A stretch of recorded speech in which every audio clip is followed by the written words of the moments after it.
Wir wissen schon, wenn wir Flüssigkeiten messen wollen, dann verwenden wir die Maßeinheit Liter.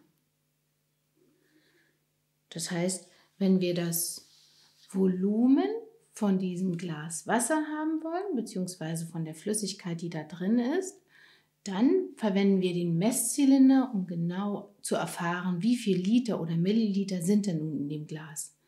Ihr könnt ja schon mal überlegen, schreibt euch die Zahl auf, am Ende des Films löse ich es auf.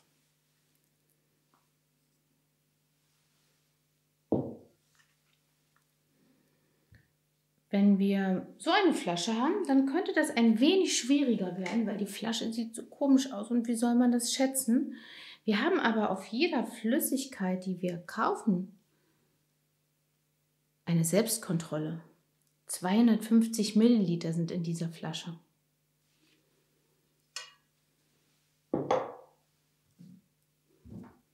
Wenn wir so einen Gegenstand haben, Flüssigkeit in einem quaderähnlichen Gegenstand, dann können wir das Volumen sogar berechnen. Wir berechnen einfach den Rauminhalt. Nehmen wir uns doch mal eine ganz gleichmäßige Form, diesen Körper, den Würfel. Den gibt es natürlich auch sehr viel größer. Erinnert euch, als wir den Flächeninhalt berechnet haben, da haben wir einfach a mal b gerechnet. Und jetzt brauchen wir eine dritte Ausdehnung, weil wir die dritte Dimension haben. Wir brauchen auch noch c. A mal b mal c. Das heißt, für diesen kleinen Würfel, der hat hier 1 cm mal 1 cm mal 1 cm,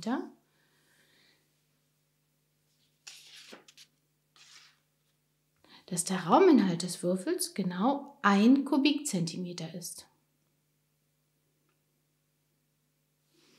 Wenn das jetzt für diesen kleinen Würfel so leicht war, dann ist das sicher auch ganz leicht für diesen.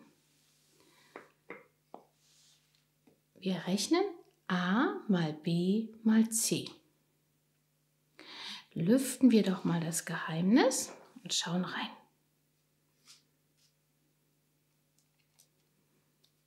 Hier haben wir 1, 2, 3, 4, 5, 6, 7, 8, 9, 10. 1, 2, 3, 4, 5, 6, 7, 8, 9, 10. Das heißt A10 und B10.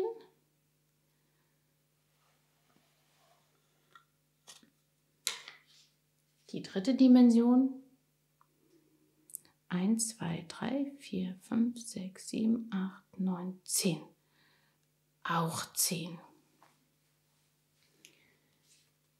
10 cm, einer war ja 1 cm. Das heißt, wenn da 10 liegen, sind das 10 cm. Und 10 cm, da können wir natürlich auch 1 Dezimeter dazu sagen. Das heißt, wenn wir genauso rechnen, wie wir vorhin bei dem kleinen Würfel gerechnet haben, dann müssen wir ja eigentlich nur rechnen, wir haben 1 Dezimeter mal 1 Dezimeter mal 1 Dezimeter. 2 Wege.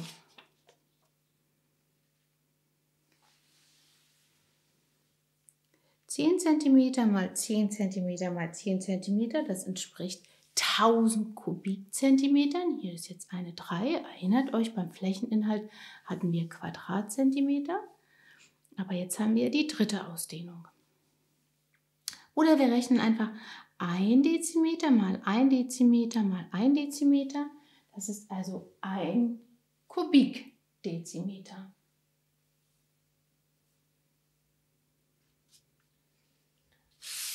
Und was wir wissen,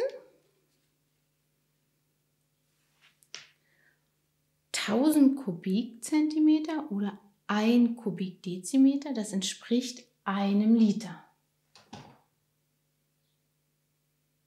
Das heißt, hier der Rauminhalt des Würfels, wenn ich also Flüssigkeit reingießen würde, wäre genau 1 Liter.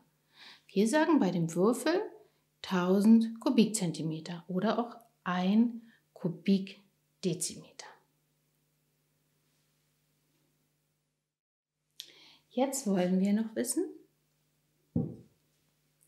wie viel Liter oder Milliliter sind denn in dem Glas.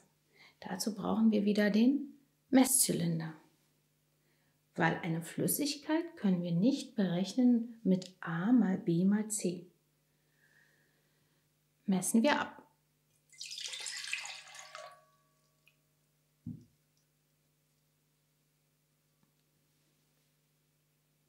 Das sind 250 Milliliter, 0,25 Liter können wir auch sagen.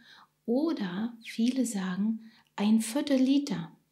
Hier wäre ein halber und hier ist ein ganzer. Viel Spaß beim Weiterüben.